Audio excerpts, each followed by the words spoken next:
Hi everyone, எல்லாருக்கும் வணக்கம். Welcome to my channel Manchatti which means mud pot. இன்றைக்கி நம்ம சேனலில் ரொம்ப டேஸ்டி அண்ட் ஹெல்த்தியான ஒரு சைட் டிஷ் ரெசிபி எப்படி செய்கிறதுன்னு பார்க்கலாம். இதை வந்துட்டு நீங்கள் chapati, roti, white rice or dosa எது கூட சாப்பிட்டீங்கனாலும் டேஸ்ட் ரொம்ப சூப்பராக இருக்கும். கண்டிப்பாக வீட்டில் ட்ரை பண்ணி பாருங்கள். இந்த ரெசிபி செய்கிறதுக்காக நான் 3 வாழைக்காய் எடுத்திருக்கேன். ஃபஸ்ட்டு நம்ம இந்த வாழைக்காய் மேலே இருக்கிற தோலெல்லாம் இந்த மாதிரி ரிமூவ் பண்ணி எடுத்துடலாம். தோலெல்லாம் ரிமூவ் பண்ணதுக்கப்புறமா இதை நம்ம குட்டி குட்டியாக கட் பண்ணி எடுத்துக்கணும். வாழைக்காய் வந்துட்டு ரொம்ப பெருசாக கட் பண்ணிட்டிங்கன்னா வேக ரொம்ப டைம் எடுக்கும். ஸோ இந்த மாதிரி குட்டி குட்டியாக கட் பண்ணிக்கோங்க. கட் பண்ண வாழைக்காவை நம்ம உடனே தண்ணியில் ஆட் பண்ணிடலாம். நீங்கள் பச்சை தண்ணியில் ஆட் பண்ணலைன்னா வாழைக்காய் கட் பண்ண உடனே கருப்பாயிடும். ஸோ இந்த மாதிரி கட் பண்ணி இப்போ நம்ம இதை சைடில் எடுத்து வச்சிடலாம்.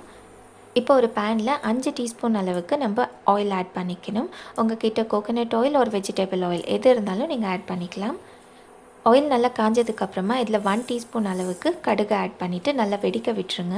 இது வெடிக்கிறதுக்குள்ளே நம்ம ஜிஞ்சர் அண்ட் கார்லிக் ஃபைனாக சாப் பண்ணி எடுத்துக்கலாம்.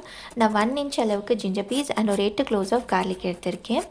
இதை நல்லா ஃபைனாக சாப் பண்ணிவிட்டு கடுகு நல்லா வெடிக்கிற டைமில் நம்ம ஆட் பண்ணிக்கலாம்.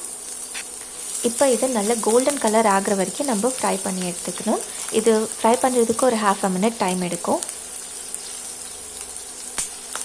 இப்போ நம்ம 2 வெங்காயம் நல்லா குட்டி குட்டியாக இந்த மாதிரி கட் பண்ணி எடுத்துக்கணும். கட் பண்ண வெங்காயத்தை வந்துட்டு கார்லிக் நல்லா கோல்டன் ஆனதுக்கப்புறம் சேர்த்துக்கோங்க. அது கூடவே 2 பச்சை மிளகாவும் குட்டி குட்டியாக கட் பண்ணி ஆட் பண்ணிக்கலாம். அது கூடவே கொஞ்சமாக கருவேப்பிலை. இது எல்லாத்தையும் சேர்த்து ஒரு 2லேருந்து 3 நிமிஷம் மீடியம் ஹீட்டில் நம்ம ஃப்ரை பண்ணி எடுத்துக்கணும். இது ஃப்ரை பண்ணுறதுக்குள்ளே நீங்கள் சேனல் ஃபர்ஸ்ட் டைம் பார்க்குற மாதிரி இருந்தால் ப்ளீஸ் சேனலுக்கு மறக்காமல் சப்ஸ்கிரைப் பண்ணுங்கள். அண்ட் அப்படியே பக்கத்தில் இருக்க பெல் ஐக்கன் கூட கிளிக் பண்ணுங்கள். அப்போ தான் நாங்கள் வீடியோ போஸ்ட் பண்ண உடனே உங்களுக்கு நோட்டிஃபிகேஷன் வரும். ஆனியன் வேகிறதுக்குள்ளே நம்ம 2 டொமேட்டோ இந்த மாதிரி குட்டி குட்டியாக கட் பண்ணி வச்சுக்கலாம். அண்ட் ஆனியன் 2 நிமிஷம் வெந்ததுக்கப்புறமா நீங்கள் இந்த டொமேட்டோ அது கூட ஆட் பண்ணிவிட்டு அது மேலே நம்மளுக்கு இந்த ரெசிபிக்கு தேவையான அளவுக்கு சால்ட், 1/4 டீஸ்பூன் அளவுக்கு மஞ்சள் பொடி, 1/2 டீஸ்பூன் அளவுக்கு chilli powder, 1 teaspoon chicken masala and 1/4 teaspoon அளவுக்கு கரம் மசாலா.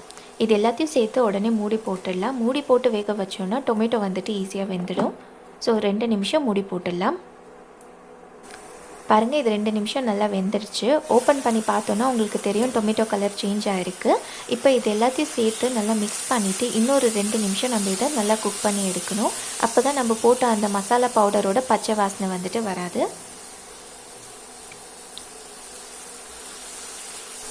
பாருங்கள், 2 நிமிஷமாக நல்லா குக் ஆனதுக்கப்புறமா இது கூட ஒரு 1/2 கப் அளவுக்கு தண்ணி சேர்த்துட்டு நல்லா மிக்ஸ் பண்ணி எடுத்துக்கோங்க. உங்களுக்கு நல்ல கிரேவி மாதிரி வேணும்னா நீங்கள் 1 கப் அளவுக்கு தண்ணி ஆட் பண்ணிக்கோங்க. எல்லாத்தையும் மிக்ஸ் பண்ணிவிட்டு நம்ம மூடி போட்டு இது ஒரு 2லேருந்து 3 நிமிஷம் நல்லா கொதிக்க விட்டுடலாம். நல்லா கொதிச்சதுன்னா உங்களுக்கு சைட்லலாம் பார்த்தீங்கன்னா இன்னும் இந்த மாதிரி பிரிஞ்சு வரும். இந்த டைமில் நம்ம கட் பண்ணி வச்ச வாழைக்காவை இதில் சேர்த்துக்கலாம். வாழைக்காய் கொஞ்சம் தண்ணியோடு சேர்த்தாலும் பிரச்சனை இல்லை, ஏன்னா இது கொஞ்சம் கிரேவி மாதிரி தான் நம்மளுக்கு வரும். வாழைக்காய் சேர்த்ததுக்கப்புறமா இது எல்லாத்தையும் சேர்த்து நம்ம நல்லா மிக்ஸ் பண்ணிடணும். மிக்ஸ் பண்ணிவிட்டு ஒரு 2லேருந்து 3 நிமிஷம் நீங்கள் அப்படியே வேக வச்சுக்கோங்க. அகெயின் இது 2 நிமிஷம் வேகிறதுக்குள்ளே நீங்கள் சேனல் மறக்காமல் சப்ஸ்கிரைப் பண்ணிக்கோங்க. வாழைக்காய் 2 மினிட்ஸாக நல்லா வெந்துடுச்சு. இப்போ நம்ம இதை மூடி போட்டு மீடியம் ஹீட்டில் 5லேருந்து 6 நிமிஷம் வேக வச்சு எடுத்துக்கலாம். வாழைக்காய் 5 to 6 மினிட்ஸ் வெந்துடுச்சுன்னா பாருங்கள், உங்களுக்கு பார்த்தாலே தெரியும் நல்லா கொஞ்சம் கலர் சேஞ்ச் ஆகும். அந்த டைமில் ஒரு 1/2 டீஸ்பூன் அளவுக்கு பெப்பர் பவுடர் அண்ட் கொஞ்சமாக கொத்தமல்லி ரெண்டையும் சேர்த்து இன்னொரு 1 நிமிஷம் வேக வச்சு எடுத்தோன்னா இந்த ரெசிபி ரெடி ஆகிடும். எல்லாத்தையும் சேர்த்து நல்லா மிக்ஸ் பண்ணிக்கோங்க.